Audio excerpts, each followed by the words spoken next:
WADR. You can listen to us on 94.9 FM in Dakar through our website www.wadr.org.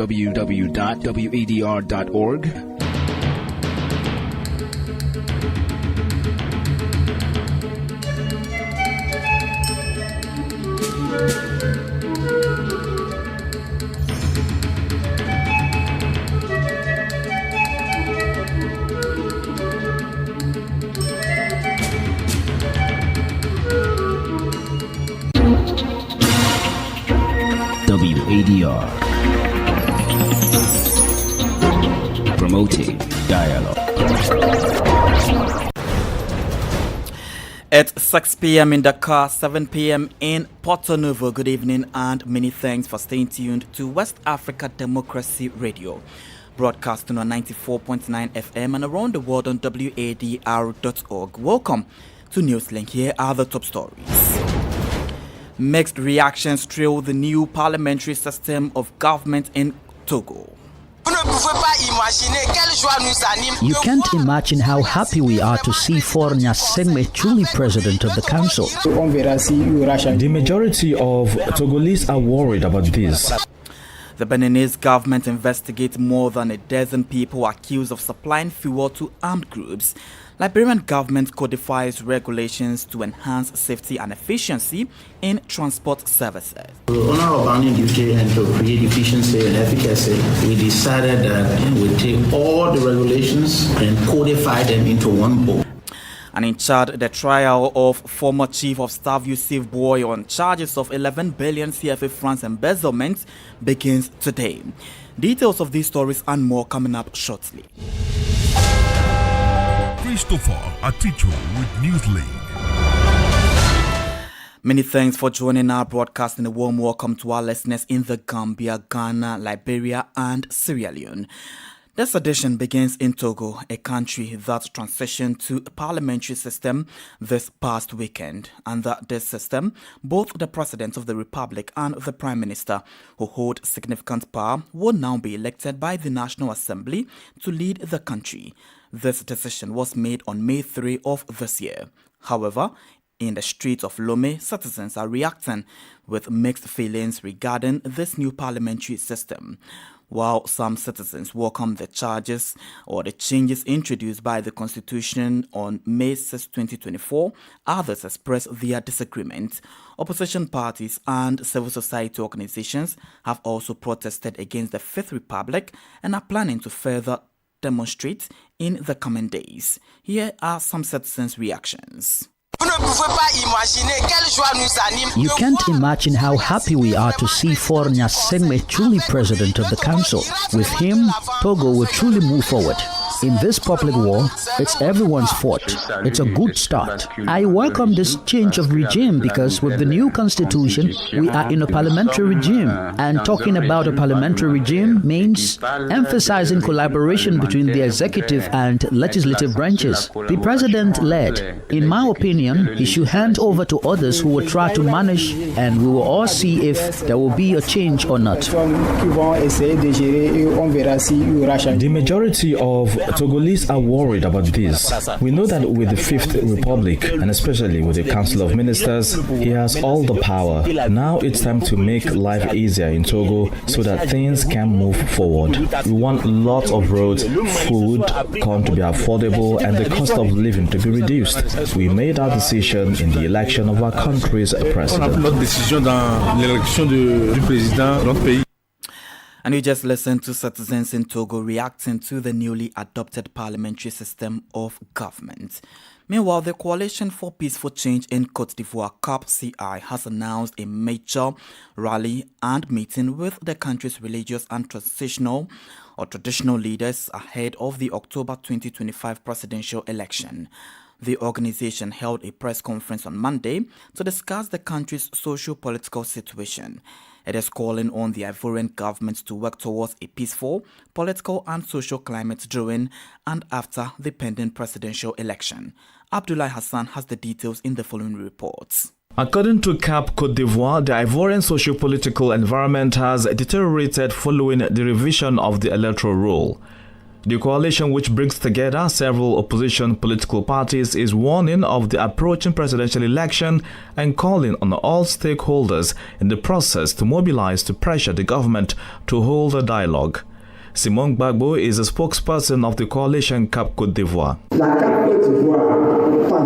The Cap Côte d'Ivoire believes that it is time to act in concert with all stakeholders to restore a climate of trust and a peaceful political environment for elections without violence this year.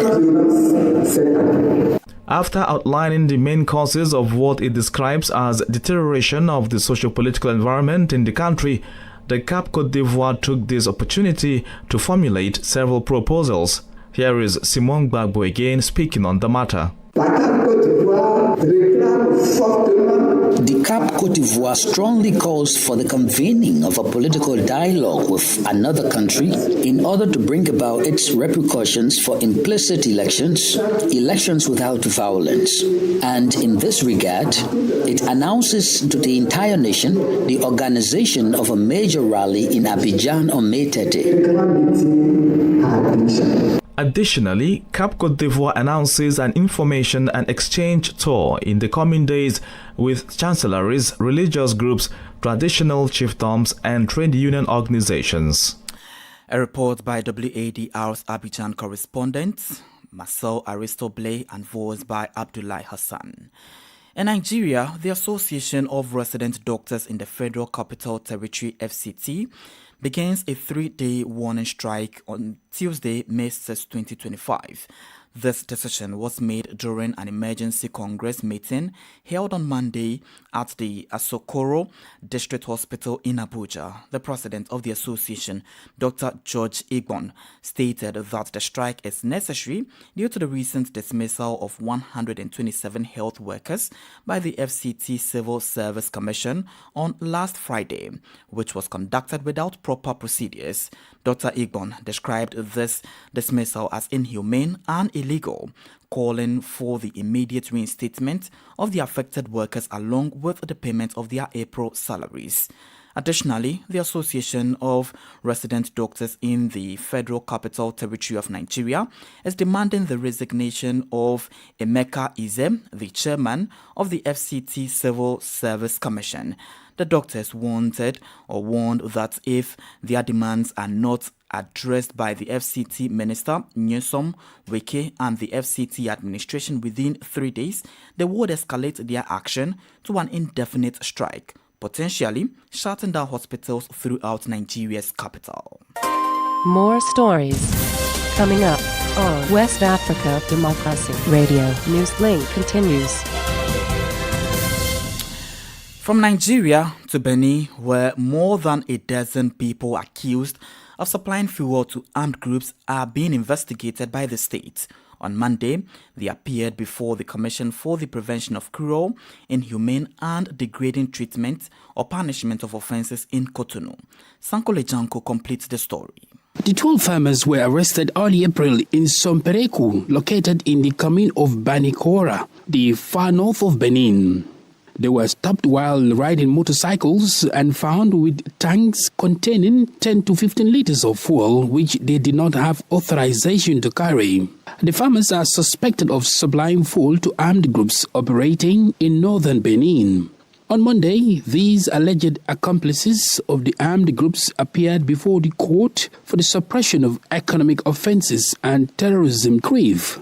While in court, they all denied the charges against them, claiming to be unaware of the fuel's final destination and denying any connection to jihadist groups.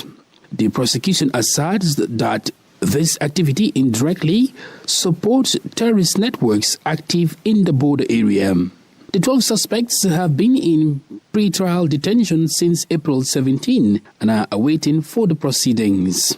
The trial has been adjourned until June 23 for closing arguments. Sankole Janko filed the report. Let's take a closer look at neighboring Burkina Faso in the Sahel, where the government is engaging with media owners amid reports of crackdown on press freedom. On Monday, May 5, Burkinabe Minister of Communication, Gilbert Wadr assured media executives that the government is committed to promoting professionalism, journalism amid security crisis in the country. This meeting took place as Burkina Faso has further declined in Reporters Without Borders press freedom rankings. The country has fallen from 86th place in 2024 to 105th in 2025 out of 180 countries ranked. However, the information provided by the Minister of Communication reassured the media owners present at the meeting. Below is an excerpt from Minister Wadr and Siriaki Pari, the publication director of the news website Le Faso Network, on one of the media owners who attended the meeting. We are not asking you to conceal the truth. We are calling on you to exercise responsibility, the responsibility that is the foundation of your profession. We are not seeking to censor, but rather to coordinate. We do not want to dominate information, but to restore its meaning in the service of national survival. Au service de la survie nationale. Déjà pour l'initiative qui est already for the initiative of inviting media professionals, media managers to come and discuss with him to see, as he said, create relaxation in the media sector, which is in dire need today. He has committed to working towards this. We take his word for it and are therefore satisfied with the commitments that have been made. Et nous sommes donc satisfaits des engagements qui ont été pris. And we just listened to Burkina Faso Minister for Communication Gilbert Wadr and Sirik Pari, who is the publishing director of the news website lefaso.net. Crossing over to Liberia, the government has unified all transport-related relations into a single and comprehensive document aimed at enhancing efficiency and accessibility. The initiative, formalized by the Minister of Transport, Salif Taylor, is set to revolutionize the way citizens, including journalists, commercial drivers and businesses, navigate transport routes. WADR's Monrovia correspondent Abraham Parker reports. Historically, guidelines concerning various modes of transportation, such as taxi services and line transfers and the movement of hazardous materials, were scattered across numerous sources. Minister Salif Taylor said the new codification seeks to eliminate inconsistencies, providing a clear and coherent framework for all stakeholders involved. We had regulations that was scattered and spread all over the place. For instance, regulation for taxi cab. So on our bounding duty and to create efficiency and efficacy, we decided that we take all the regulations and codify them into one book. Among the notable features of the newly established regulations are strict provisions for the safe transport of hazardous materials, which include explosives, mining equipment, and various chemical substances. These guidelines, according to the Liberian Transport Minister, detail procedures for the transit of such materials from ports to mining sites, ensuring that safety remains a priority. Added something new because we see that if you are using our roads and you are transporting specifically hazardous materials, we're talking about dynamites, equipment for mining, chemical substances for mining, you bring them into our country, they get cleared by the port and EPA, but you have to move them from the port to your mining location. The ministry's initiative represents a step towards a more organized and secure transportation landscape, fostering an environment where compliance is straightforward and safety is paramount. For Newslink on WADR, Abraham Parker, Monrovia. Let's move to the Gambia now, where civil society organizations are calling for transparency regarding the sale of assets belonging to former President Yahya Jammeh. This demand follows an investigative report that uncovered abuse of office, corruption, and conflict of interest associated with the sale of former president properties. The government acknowledged the report finding, but maintains that due process was followed throughout the entire sale process. Augustine Colley reports. A report published by investigative journalists at the Republic newspaper on April 30, 2025, revealed that the Gambian government authorized the sale of assets belonging to former President Yahya Jammeh without following due process. These assets included properties, herds of cattle, vehicles, and businesses, among others. In response to the investigative report, the government issued a statement on Monday denying any wrongdoing. The statement, signed by the Minister of Justice, asserted that the Gambian government acted within the bounds of the law and in the public interest. It emphasized that the processes followed were transparent and aimed at maximizing the value of the recovered assets. Additionally, the government stated that all the sold assets had undergone an audit by the National Audit Office. However, civil society organizations in the country, including the Edward Francis Small Center for Rights and Justice, expressed concerns about the developments. Madi Jopate is the executive director of this organization. For this new government to come around and then also to loot the assets that were collected, that Jammeh had stolen, for them to come back and also steal those assets is very annoying and shocking. But what this government has shown since 2017 to date is that it is no different from Jammeh when it comes to corruption. Meanwhile, Madi Jobate emphasized the need for transparency in the sale of ex-President Jammeh's assets. We are requesting that the Ministry of Justice provide the list of the assets that have been identified at the Jammeh Commission, to also provide the reports and minutes of a ministerial committee we understand was set up to oversee the management and sale of the assets. It should be noted that since the Jammeh Commission of Inquiry submitted its final report on March 29, 2019 regarding Jammeh's administration, the Gambian government has not fully disclosed information about the implementation of the Commission's recommendations. Augustine Colley filed the report. You're still listening to Newslink here on West Africa Democracy Radio, broadcasting on 94.9 FM and around the world on WADR.org. Remember that we're live on Facebook at WADR English Service, as well as YouTube at WADR News. Here is a reminder of our top stories. Mixed reactions trail the new parliamentary system of government in Togo. The Beninese government investigates more than a dozen people accused of supplying fuel to armed groups. Liberian government codifies regulations to ensure safety and efficiency in transport services. Still ahead and in Chad, the trial of former Chief of Staff Yusuf Boy on charges of 11 billion CFA francs embezzlement begins today. We also have the guest interview and sports news. Please stay with us. West Africa Democracy Radio. It's you speaking. Elsewhere in Ghana, the President John Dramani Mahama has threatened to dismiss government appointees who failed to declare their assets by the deadline of March 31, 2025.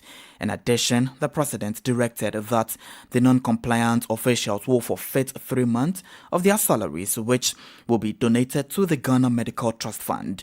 President Mahama made these statements during the launch of a new code of conduct for government appointees at the Jubilee House on Monday, May 5, 2025. The president emphasized that asset declaration is a crucial anti-corruption measure that must be upheld. WADR's Nadi Detective from Accra reports. On February 18, 2025, President Mahama issued a March 31 deadline for his appointees, whose nominations predated that announcement to declare their assets. However, more than a month after the grace period expired, some appointees have still not complied with the directive. Speaking at the official launch of the Code of Conduct for Public Officials at the presidency, President Mahama announced financial sanctions for defaulters. An update provided by the Auditor General to my office indicate that some of you failed to meet that deadline. For all those who were appointed or nominated before 31st March 2025 and failed to meet the deadline, you are to forfeit 3 months of salary to be donated to the Ghana Medical Trust Fund, named after me, Mahama Cares, in addition to 1 month's salary that I've asked all appointees to donate to the Mahama Cares Trust Fund. So it means that those who omitted to declare your assets by the date, you are paying 4 months' salary to Mahama cares.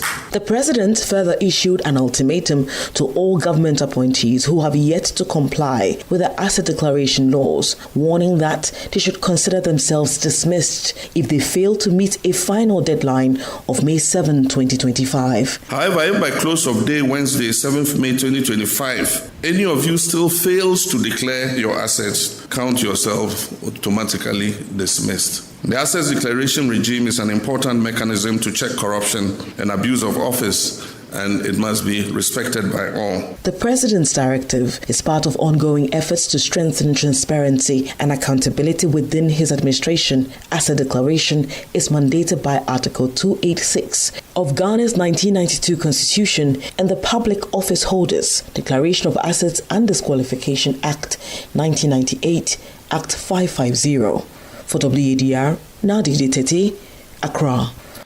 In Chad, Idris Yusuf Boy, the former chief of staff to the late President Idris Deby Itno of Chad, appeared in court in N'Djamena today, facing charges of influence peddling and corruption, specifically accused of embezzling 11 billion CFA francs.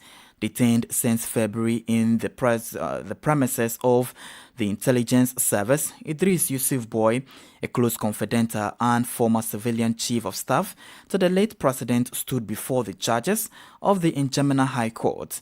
He faces a range of serious charges, including influence peddling, abuse of office, fraud, and both passive and active corruption. He is being tried along with 3 co-defendants before the Special Criminal Chamber of the N'Djamena High Court. The charges stem from accusations made by businessman about Hassan Buda, a former resident of Amjaras, who alleges that Idris Yusuf Boy misappropriated 11 billion CFA francs from him. Buda claims that Boy asserted he was acting under the orders from President Mahatma Idris Deby Itno. However, according to the police reports about Hassan Buda hearing, President Deby Idris Itno denies these claims. Politics, analysis on major news, social matters, and all. This is A Guest. The guest interview this evening takes us back to the Gambia, where civil society organizations are calling for transparency regarding the sale of assets belonging to former President Yahya Jammeh.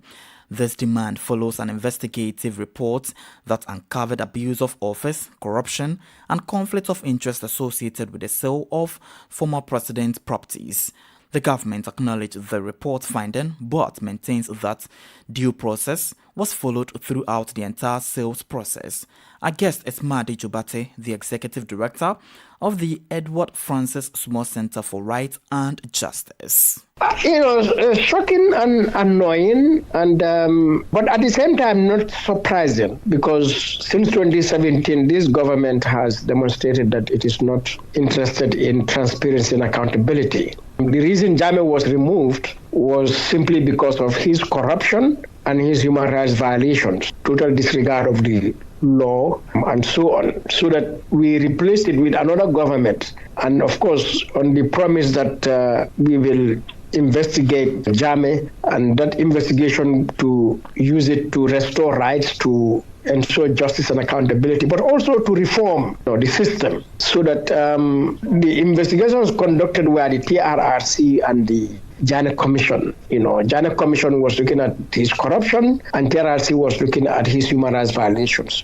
So for us to have those reports, that information through these 2 commissions, and then for this new government to come around and then also disregard those reports and go further to plunder, to loot the assets that were collected, that Jammeh had stolen, for them to come back and also steal those assets is very annoying and shocking. But what this government has shown since 2017 to date is that it is no different from Jammeh when it comes to corruption. And so it is one of shock, but at the same time, not surprised. We've just seen a statement issued by the Ministry of Justice to say, actually, the government said it has taken note of the report, the investigative report, but it says that they followed due process as far as they are concerned. Nothing illegal was done. Yeah, I mean, that statement was not saying anything. If anything, it was a very insulting statement, because they just can claim, yes, we are following due process. But of course, if they had read that report,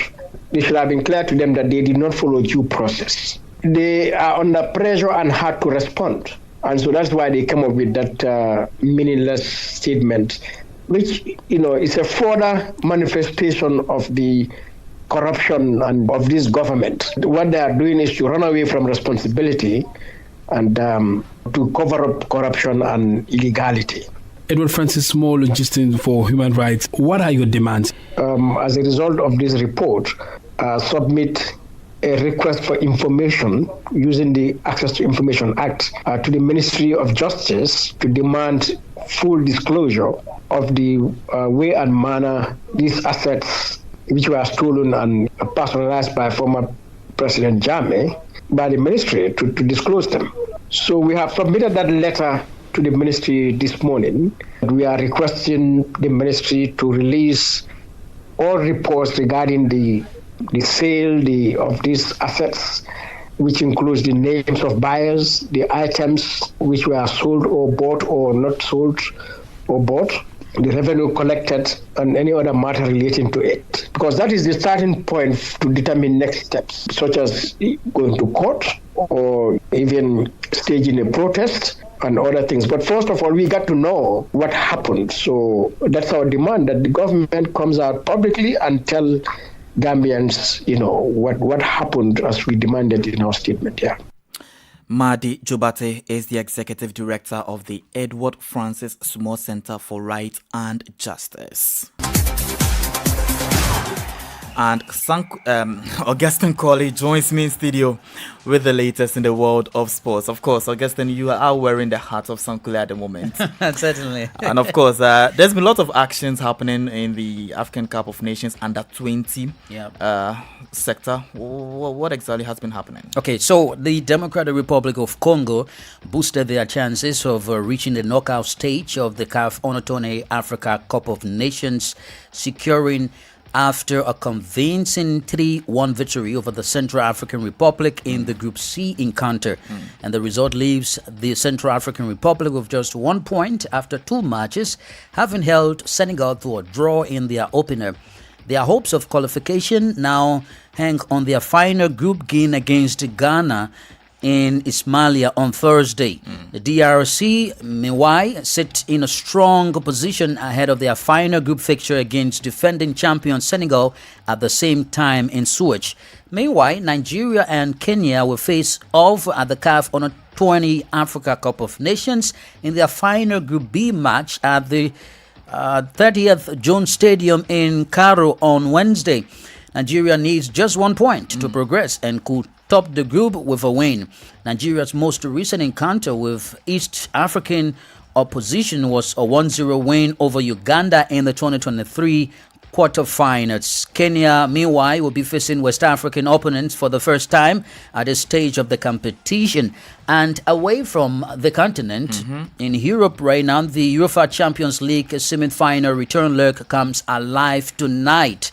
And all roads lead to the San Siro Stadium in Italy as Inter Milan set to welcome Barcelona for a place in the final of the UEFA Champions League. The first leg, semi-final in Spain last week, ended in a 6-goal thriller after a 3-3 draw. So who is winning today, Barca or Italy?